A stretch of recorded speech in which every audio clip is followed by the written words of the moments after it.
প্রণালী উন্মুক্ত রাখার ঐক্যমত্য আরব বিশ্বের যৌথ কৌশল ও আভ্যন্তরীণ বিভক্তির ঝুঁকি। বন্ধুগণ, মধ্যপ্রাচ্যের ভূ রাজনৈতিক ও অর্থনৈতিক কেন্দ্রবিন্দু হরমুজ প্রণালী বিশ্বের জ্বালানি সরবরাহের অন্যতম প্রধান ধমনী হিসেবে পরিচিত এই সামুদ্রিক পথটি সচল রাখা নিয়ে সম্প্রতি কৌশলগতভাবে ঐক্যমত্যে পৌঁছেছে আরব বিশ্বের দেশগুলো।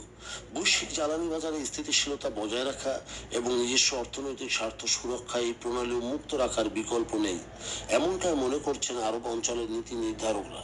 তবে এই বাহ্যিক ঐক্যমত্যের অন্তরালে লুকিয়ে রয়েছে জটিল ভূ রাজনৈতিক সমীকরণ এবং নীতিগত মর্ত পার্থক্য, যা যে কোনো মুহূর্তে বড় ধরনের বিভক্তি তৈরি করতে পারে। ঐক্যমত্যের পেছনে চালিকা শক্তি কেন সবাই একমত? অর্থনৈতিক অস্তিত্বের প্রশ্ন।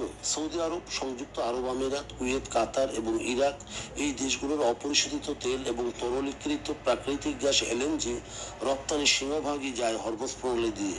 পথটি অবরুদ্ধ হলে মধ্যপ্রাচ্যের তেল নির্ভর অর্থনীতিগুলোতে বড় ধরনের ধস নামবে।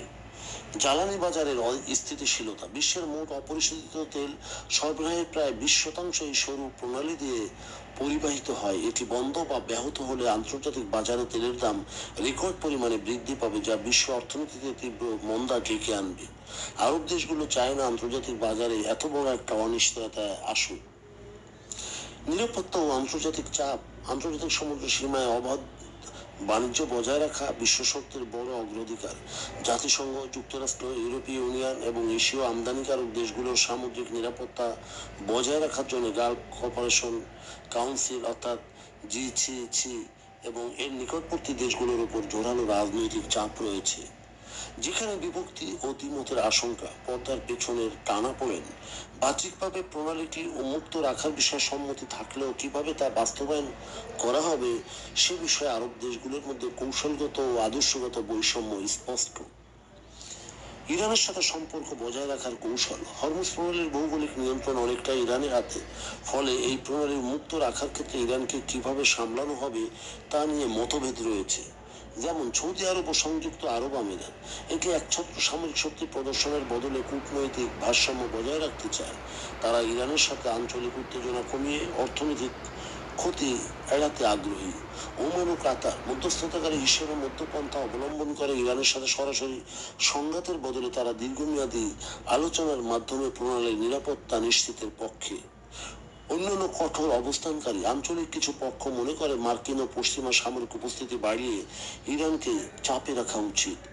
পশ্চিমা সামরিক জোটে অংশ নেওয়ার প্রশ্ন। যুক্তরাষ্ট্র ও মিত্র দেশগুলোর উদ্যোগে পরিচালিত সমুদ্র নিরাপত্তা জোটে সক্রিয় অংশগ্রহণ নিয়ে আরব বিশ্বগুলোর মধ্যে মতভেদ রয়েছে। তারা এক হতে পারছে না। অনেক আরব দেশ সরাসরি মার্কিন পরিচালিত টহল বা সামরিক জোটে অংশ নিতে দ্বিধা করে, কারণ এতে করে ইরানের সাথে সরাসরি সামরিক সংঘাতের ঝুঁকি বেড়ে যায় এবং আঞ্চলিক ভাবে তাদের পশ্চিমাদের সহযোগী হিসেবে দেখার আশঙ্কা থাকে।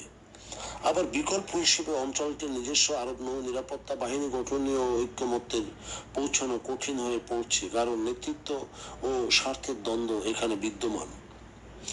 বিকল্প পাইপলাইন ও নিজস্ব স্বার্থ। সব আরব দেশগুলো হরমুজ প্রণালীর উপর সমানভাবে নির্ভরশীল নয়। যেমন সৌদি আরব ও আমিরাত, তারা লোহিত সাগর এবং ওমান উপসাগরে তেল পরিবহনের জন্য বিকল্প পাইপলাইন যেমন ইস্ট ওয়েস্ট পাইপলাইন এবং হাফসান ফুজিরা পাইপলাইন গড়ে তুলেছে। ফলে চরম সংকট তৈরি হলেও তাদের কিছু বিকল্প ব্যবস্থা থাকে। তবে কুয়েত, কাতার ও ইরাক এদের বিকল্প সমুদ্র পথ থাকার দ্বারা